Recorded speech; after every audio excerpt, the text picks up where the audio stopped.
നമ്മൾ നല്ലപോലെ പരിപാലിച്ച് വരുന്ന ഒരു ചെടി നശിച്ചു പോകുമ്പോൾ നമുക്ക് ഭയങ്കര വിഷമാണല്ലേ.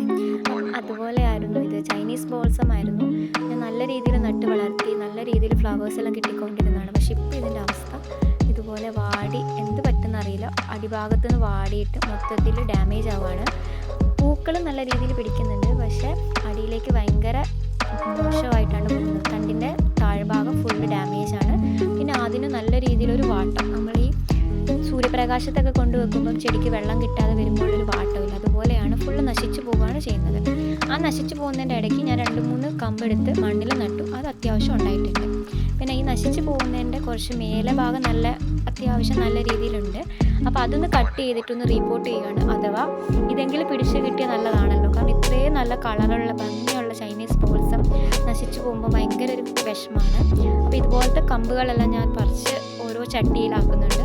4 വെറൈറ്റി കളേഴ്സ് ഉണ്ട് വീട്ടിൽ. ആ 4 ഞാൻ ഇതുപോലെ ചെയ്ത് വീട്ടിൻ്റെ സൈഡിൽ വെച്ചിട്ടുണ്ട്. നമുക്ക് നോക്കാം എങ്ങനെയാവും.